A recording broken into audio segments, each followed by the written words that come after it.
ہجرت کے ایام تھے، ایمرجنسی کے دن تھے اور سفر ہو رہا تھا اور پیچھے کافر لگے ہوئے تھے، تو اتنی ایمرجنسی جو ہوتی ہے اس میں آداب نہیں یاد رہتے کہ آپ ہجرت کر رہے ہیں اور رات کے اندھیرے میں نکل رہے ہیں اور کفار و مشرکین آپ کے تعاقب میں ہیں۔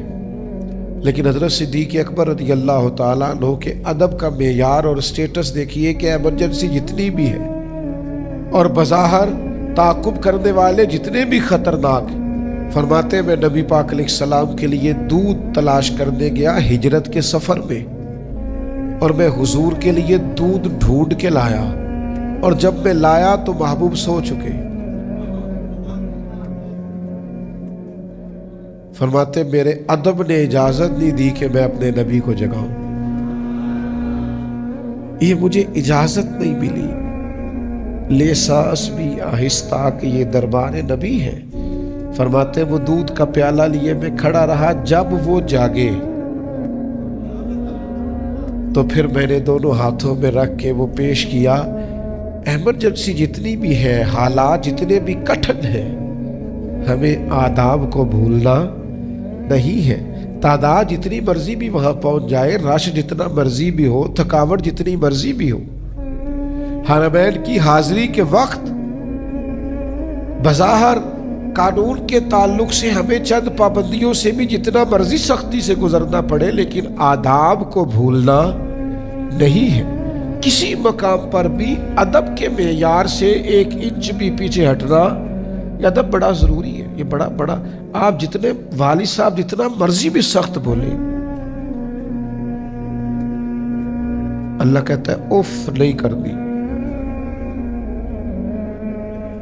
یا رسول اللہ صلی اللہ علیہ وسلم، والدین ظلم بھی کرے تو خدمت کرنی۔ پوچھنے والے نے 1 دفعہ پوچھا، حضور نے 3 دفعہ فرمایا اگرچہ ظلم بھی کرے، اگرچہ ظلم بھی کرے، اگرچہ ظلم بھی کرے، تم نے بہرحال ان کی فرما بردار۔ جو ادب والی جگہ ہے وہاں ادب ہی ہوگا، دوسرا کچھ ہو سکتا نہیں ہے۔ اپنے مزاج سے ادب کو کبھی نہ نکلنے دیں،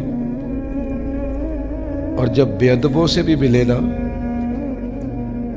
تو پھر بھی آپ تو ادب والے ہیں، آپ کا سٹیٹس وہ نہیں ہونا چاہیے جو اس بندے کا ہے، آپ کا معیار تھوڑا بلند ہونا چاہیے، آپ کا رویہ تھوڑا ٹھیک ہونا چاہیے۔ مجھے کھا گئی اس شخص کی بات جسے بڑے تنزیہ طور پر کسی نے بیت اللہ کے سامنے کہا اب توبہ کر لے۔ وہ بھی غصہ کر سکتا تھا لیکن کوئی ادب والا تھا، اس نے کہا یار تو دعا کرنا، میں توبہ کر رہا ہوں، میری قبول کر لے۔ اس نے تنزیہ کہا چل کر لے توبہ، بڑی ہو گئی، کہنے لگا تو دعا کر وہ میری قبول کر لے۔